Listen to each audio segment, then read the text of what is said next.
पहली ही बारिश में बह गया लाखों का अप्रोच रोड। अब जर्जर पुल पर दौड़ रहे वाहन, क्या किसी बड़े हादसे का इंतजार?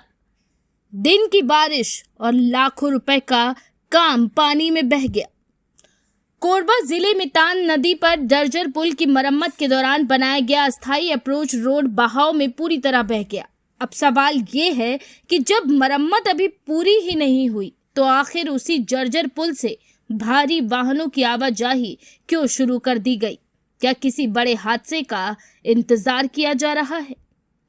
कोरबा जिले में हुई मूसलाधार बारिश ने विकास कार्यों की पोल खोल दी है। कटघोरा अंबिकापुर नेशनल हाईवे 130 पर तान नदी के पास जर्जर पुल की मरम्मत के दौरान आवागमन बनाए रखने के लिए बनाया गया अस्थायी अप्रोच रोड तेज बहाव में पूरी तरह बह गया। इस अस्थायी अप्रोच रोड के निर्माण पर लाखों रुपए खर्च किए गए थे ताकि छत्तीसगढ़ को बिहार, झारखंड और उत्तर प्रदेश से जोड़ने वाले इस प्रमुख राष्ट्रीय मार्ग पर यातायात बाधित न हो। लेकिन पहली ही बड़ी बारिश में ये पूरी व्यवस्था धराशायी हो गई। अब सबसे बड़ी चिंता ये है कि अप्रोच रोड बह जाने के बाद वाहनों की आवाजाही फिर से उसी जर्जर पुल से शुरू कर दी गई है, जिसकी मरम्मत का काम अभी अधूरा है। ऐसे में भारी वाहनों का लगातार दबाव पुल की मजबूती पर सवाल खड़े कर रहा है। स्थानीय लोगों का कहना है कि अगर समय रहते कोई ठोस वैकल्पिक व्यवस्था नहीं की गई तो कोई भी बड़ा हादसा हो सकता है। उनका सवाल ये है कि आखिर सुरक्षा से समझौता क्यों किया जा रहा है? क्या जिम्मेदार विभाग किसी दुर्घटना के बाद ही जागेगा? फिलहाल लोगों की नजर प्रशासन और संबंधित विभाग पर टिकी है। उम्मीद यही है कि मरम्मत कार्य जल्द पूरा हो और इस राष्ट्रीय राजमार्ग पर सुरक्षित आवागमन बहाल हो।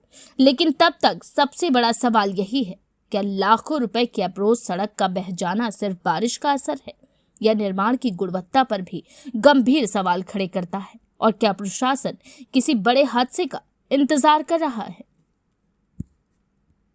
परिचय बताइए। मैं भोला गोसाई, ब्लॉक अध्यक्ष, कांग्रेस कमेटी कोड़ी बरोड़ा। कुर्सिया के पास बने पुल जो है क्षतिग्रस्त हो गई थी, उसके लिए अप्रोच रोड बनाया गया था, बह गया।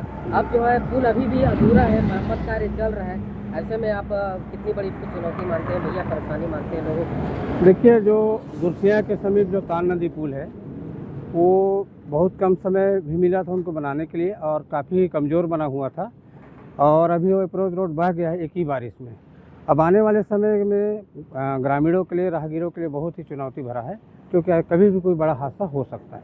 अभी भी पुल का मरम्मत कार्य जारी है? बिल्कुल जारी है। एक दिन पहले ही वो रोड चालू हुआ है और उसके पहले ही बारिश में वो अप्रोच रोड बह गया है। इस मार्ग से रोज कितनी गाड़ी गुजरती है? हज़ारों की तादाद में गुजरती है इस रोड में, क्योंकि हाईवे का रोड है, NH 130 है। काफ़ी ज़्यादा संख्या में इस रोड में गाड़ी गुजरती है। ठीक है।